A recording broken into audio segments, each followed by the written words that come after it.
My dear good people of Edo State, as the curtain draws to a close on my 2 terms as Governor of Edo State, I'm extremely grateful to God Almighty and the good people of Edo State for this divine opportunity to serve. Even though the task of governing Edo State has been a daunting one, I cannot thank God enough for giving me the vision, health, and courage to achieve the monumental transformation of our dear state.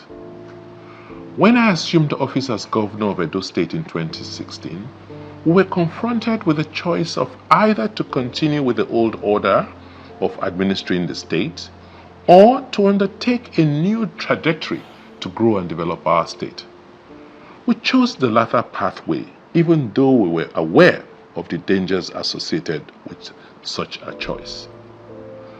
Today, the extent and range of reforms in infrastructure, the economy, building the institutions of state, and service improvement to citizens are proof of the fact that though we took a road less traveled, we have indeed made Edo a leading state in Nigeria. Let me, at this juncture, thank the good people of Edo State for standing firmly behind our government, even as we embarked on a very radical transformation of governance and politics in a manner they had never anticipated. When we came into office in 2016, it was clear that the social, economic, and political structures of Edo State were weak and needed to be fixed. However, it was not until we commenced the process of reform that it became clear that what was required was an entire systems reset. A key priority for us was to rebuild the institutions of state so that we can return Edo to its past glory. To do so, we needed to build strong institutions, not strong men or godfathers. Over the last 8 years, we have undertaken a total overhaul of how government works in Edo. Today, I'm very proud that Edo parades Nigeria's most advanced public service. Our investments in human capital development, the working environment, digitization, and institutional reforms have resulted in a civil service that is nimble, fast, responsive, future-focused, private sector facing, and technologically compliant. We now recruit staff on merit, and our workers are constantly upskilled and are well motivated to deliver best-in-class service to the citizens of Edo State and investors. We invested in building a state-of-the-art secretariat complex and other hubs.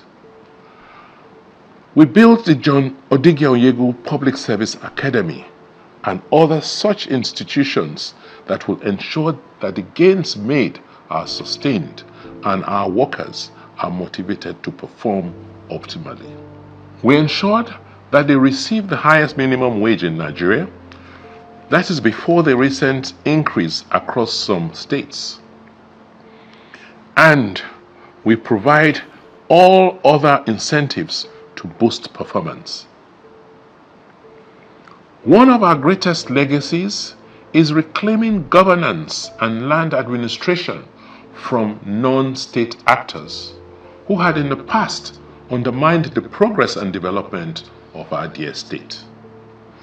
We dislodged them from land administration and also from revenue collection by deploying technology, and we cut red tape and other corrupt practices. With these steps, law and order was reinstated in Edo, thereby creating the enabling conditions to attract investments and engender growth. In the last 8 years, we have significantly improved infrastructure across the length and breadth of Edo State. We built over 850 kilometers of state roads across all local governments in the state. We now generate almost 1,000 megawatts of electricity daily in the state. And with our new electricity law, we now have an electricity market which will attract more investors. In the area of digital infrastructure, Edo State clearly leads in Nigeria with a network of almost 2,500 kilometers of fiber optic cables across the state. In education, Edo State is now recognized as a pace setter in Africa and ranks with a few other countries in Africa. Over 15,000 teachers have been trained to use technology to teach almost 400,000 children in our public basic school system. Our children in Edo are now able to compete with their peers in Europe and Asia in basic literacy and numeracy, thus positioning them to be globally competitive. This, in my view, is my greatest legacy. These reforms in education are being replicated across other spheres of our educational system, thereby ensuring that we sustain the gains which we have made. We have prioritized technical and vocational education and training, TVET, and have rebuilt our technical schools to train the human capacity in vocational disciplines for the industrialization of Edo. My dear citizens of Edo, I am leaving office fulfilled that we have removed the shame and stigma of human trafficking and irregular migration from our land. And I pray that with the massive improvements which we have made in education and vocational training, our young ones will never again be trolleyed overseas for menial jobs and treated like slaves again. We are very proud of our achievements in healthcare, where we have rebuilt our primary healthcare network using technology, and we have improved the supervision and monitoring of health facilities in our state. We rebuilt the State School of Nursing Sciences and the School for Health Technology to provide the skilled manpower which we require to ensure quality care in our state. The Edo Health Insurance Scheme has the second largest coverage in Nigeria, with over 300,000 subscribers only after 3 years in operation. This has improved access to healthcare. The rebuilt 270-bed Stella Obasanjo Specialist Hospital will be a referral health center for the South-South region of Nigeria. The progress which we have made during my tenure in office was hinged on security and our ability as a government to ensure the safety of lives and property.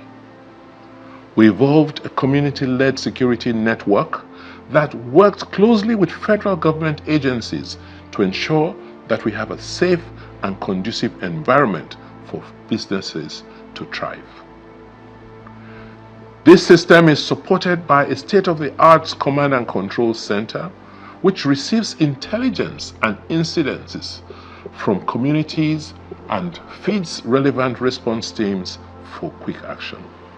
The system has been responsible for the relative peace in our state, thus making Edo one of the most peaceful states in South-South Nigeria. We started a revolution in agriculture in Edo State, where under the Edo State Oil Palm Program, we have allocated over 120,000 hectares of land for oil palm estate development. About 40,000 hectares of this land have been cultivated. With this and the strides which we have made in the cultivation of cassava as a feedstock for the 2 ethanol plants in Edo State, we have an assured future as Nigeria's preeminent palm oil and cassava producing state. We have also utilized our endowments as an oil and gas producing state to become a leader in the petrochemical sector. We have attracted 2 modular refineries, including the Edo Refinery and Petrochemical Company, which operates the 6,000 barrels per day Refinery, and the DuPont Energy Park, which operates an integrated energy facility, including a 5,000 barrels per day modular refinery. In addition to investments in hydrocarbons, we have also attracted billions of dollars into manufacturing of items like ceramics, tiles, glass, iron and steel, wood, and cement, etc. One of the main reasons why I contested elections in 2016 was my concern for the youth of Edo, who were losing hope and saw traveling out as the only way to hope. I am so glad that we have also invested in making our youths globally competitive by opening up opportunities in technology and the creative sector for them to thrive. We set up Edo Jobs, the Victor Waifo Creative Hub, Edo Tech Park, and Edo Innovates, which has upskilled our youths in technology and the creative sector for global opportunities. We also tackled irregular migration and human trafficking by setting up a strong institutional mechanism to tackle the root causes of this menace, while providing support for the reintegration of over 6,000 returnees. Today, I can confidently say that we have exceeded the 200,000 jobs which I promised when I campaigned in 2016. We have evidence that our efforts to reposition Edo from a civil service state to a state that is propelled by production has been a huge success. Our economy has grown from 10 billion when I took over office to over 25 billion today. Our internally generated revenue, IGR, will peak at 85 billion by December this year. All these are results of the groundwork we did to stimulate economic activities by attracting investments into the various sectors of the state's economy.